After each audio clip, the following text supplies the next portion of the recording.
Hello everybody, Shocks Trains here, and today I'm going to be doing an update on my locomotive collection. So to start off, we have this Bachmann trolley. It's not powered and I can't remember where I got it. I think it was an antique store. Yeah, it was like for $3, I think, could be wrong. But yeah, it rolls pretty well. Moving on, we have a Bachmann 260 steam locomotive. Oh, there's tender. It's Southern. I got this in a starter set. I got the starter set for the DCC controller. So this locomotive actually does have sound. So I need to run it sometime and show you all. Alright. Here we have a Lionel Burlington Northern GP30 dummy. I converted it to a dummy since it decided it wasn't going to run anymore. But yeah, it looks really cool. Some of the handrails on the front and the back are gone, but other than that, just sits there and looks cool. Alright, now here we have a CSX GP35. This is a Cato locomotive. Still runs really well. Really like it. I think there's a bit of weathering on it. I think it looks really cool. I know the lighting in here isn't the greatest, but hopefully soon I will have something to do to fix that. Coming here, this is a Conrail Athearn GP38-2. I got this at a train show for like $40. The guy had a whole bunch of locomotives there. He's like, pick one out, whatever you want, for $40. So I'm like, hey, that works for me. Yeah, I really like it, and I think it looks really cool. Fortunately, the horn's missing, but hey, that's okay. Here we have another Athearn GP38-2, but this time CSX paint scheme. This is one of the many locomotives I got from my uncle when he was getting out of the hobby. So this is probably one of my favorites paint scheme-wise. And I mean, it's an old Athearn, of course, it runs really well. Here we have an old lifelike GP38-2. And this thing runs somehow. It sounds terrible. There's no truck cover on the front. I think one of these wheels is cracked. Yeah, it is. But it's somehow still a runner, and there's no handrails on it. I recently bought it for $10, so I can't really complain. Running engine for $10.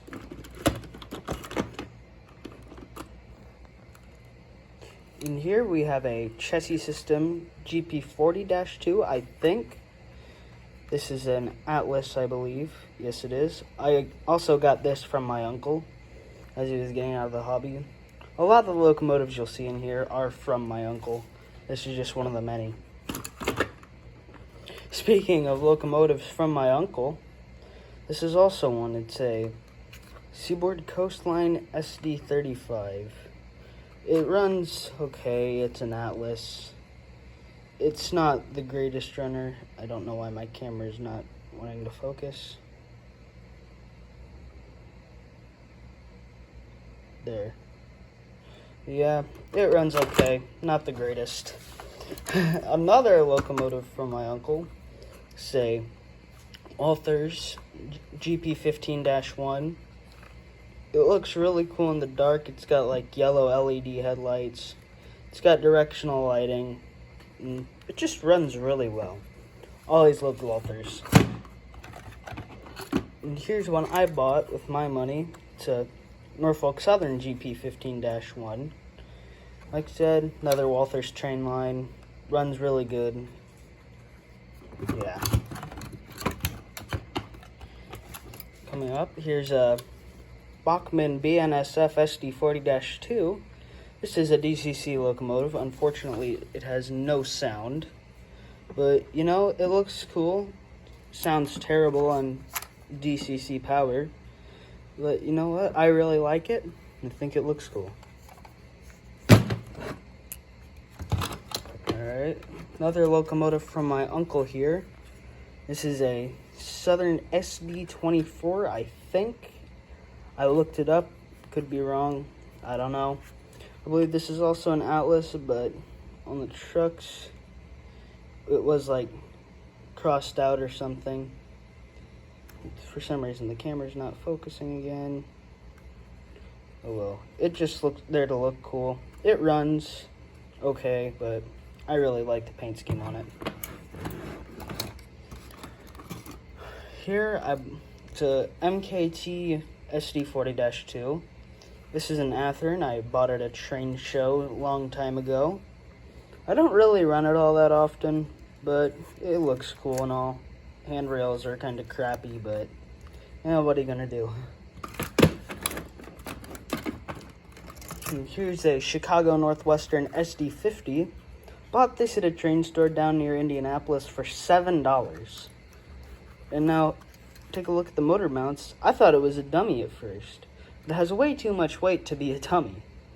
That's when I opened it up, and there's a motor in there. Probably thought it was a dummy, and that's why it was going for so cheap. And here's a locomotive from my uncle. This is an Athearn Genesis CSX SD70M. Looks really cool. You gotta admire the detail that Athearn put on this. And for some reason, there's a hole there. Don't know where that came from, but oh well. Yeah, runs really well. I really like it. Here, we have, I believe, a custom-built SW1500. I bought this at an antique store recently. Yeah, it looks really cool. Looks like something broke off, but the camera's not focusing for some reason. But yeah, I don't know if you can see those like paint strokes. Yeah, it runs well. Now here we have my oldest HO scale locomotive. This is an old American Flyer Santa Fe F2. You can see it's got that old Pitman motor in there. Weird drive system, but I think it looks really cool, very vintage. And stated in the shell, the year is 1962. Here we have a Norskott locomotive. This one I got from my grandfather in an old train set. It runs okay. I guess I haven't ran it in a while. Mostly just sits there because it's really heavy. Personally, I don't like to run it. Old Bachmann F7. I bought it at a train show for like $12 back in the day. Looks cool. The gears have not cracked on it, so I'm proud of it. And it's just so vintage. Looks cool. Here, my only model power engine. It's a chassis system F2, I believe. It's not realistic at all, but it looks really cool. This is one my grandmother bought for me. And here we have a New York Central F7. This is probably my favorite locomotive. This is also one my grandmother bought for me, and it's another Athearn Blue Box. Runs really well. Now I might get some hate for this next one, but it's a Metra F40PH. It's the city of West Chicago. Personally, I have a really good opinion of Metra. Every time I've rode with them, I've had no complaints. Except for one time, their maintenance kind of sucks, and I was in a car with no air conditioning. Yeah, it's my only... Well, it's not my only Kato locomotive, but it's my only modern Kato locomotive. It looks really cool. Runs nice. I like it. Moving on, we have a Rock Island F40PH. I bought in an antique store in a train set. Like $17 too, and it's a runner. Runs really well, and it also came with the caboose, which is over on the layout. Now, here is one of the first locomotives I ever got. It's an Amtrak F40PH. And Kid Me wasn't so kind to it. I don't know. I think I was trying to make rust on here and absolutely failed. Yeah, the back, I don't even know what's going on. Never let kids have model trains. Here we have a Union Pacific F40PH I got at the hobby store. The front truck keeps falling out. There's all the weight in it was just not there when I bought it.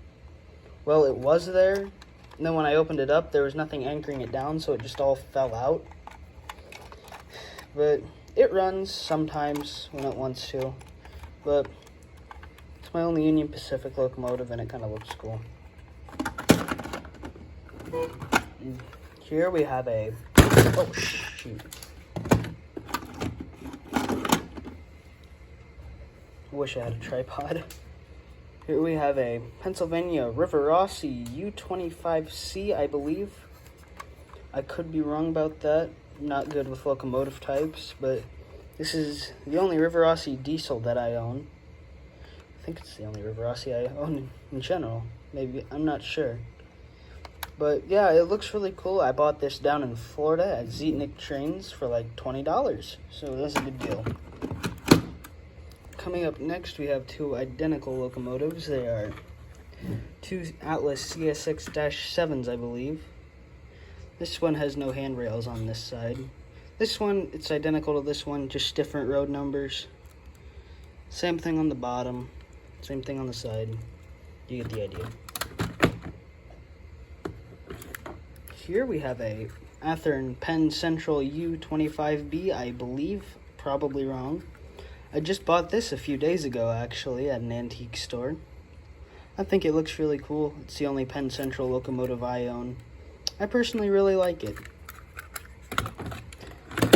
Now, moving on to the Athearn Band Drive RDC car. This was actually being sold as a dummy locomotive, which I looked at it inside and I knew that wasn't true because I saw the motor. But I did put two bands on it. I have bands coming in the mail. So hopefully soon this will be actually running well. The motor does work in it, thankfully. So when I get the bands, you already know what I'm going to be running around the layout. And here we have the Ottawa Model Railfan RS3. Why I made this, I have no idea. I'm a simp. But looks cool, and look at how many subscribers he has. Haha, funny number. Here we have a Southern Pacific RS2 by AHM. Oh, and this last locomotive is an Atlas, by the way. Yeah, I bought this for $5 because, like the RDC, it was being sold as a dummy. But I knew that wasn't true because wheels are locked here and on here. So when I got in the car, I opened it up. It had a motor in it. And I got this locomotive for $5. What a steal. Now, the only Proto 2000 I own, a Erie Lackawanna PA. I know Lackawanna Railfan's gonna really like this one. But yeah, it runs really well. I mean, those Proto locomotives just look really cool and run really well. They're practically blue box clones. Got the flywheels in there and all. Now moving on to Tyco Spirit of 76. Bought this one at a antique store for $15. It unfortunately doesn't run, so I just went ahead and converted it to a dummy. Yeah, I also have a caboose for it, but like with the Rock Island F40, it's over on the layout. And here we have a Alco C, I'm not sure what kind it is. It's the only CP rail locomotive I own. It's an AHM. Runs well. I really like it. Looks really cool. Only Canadian railroad locomotive I own. And here we have a dummy CNO slug. It's an Athearn. No idea what kind of slug it is. Not good with slugs at all. But I mean, it looks cool. Now moving on to the final locomotive. This is an American Flyer S-Scale 244. It's from the 1940s too. This is from my grandpa, the same who gave me the cat locomotive.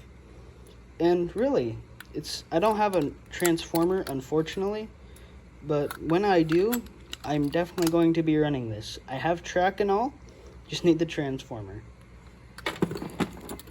Well, everybody, that has been my Locomotive collection. I'd like to thank you all for watching, and I'll see you next time. Bye.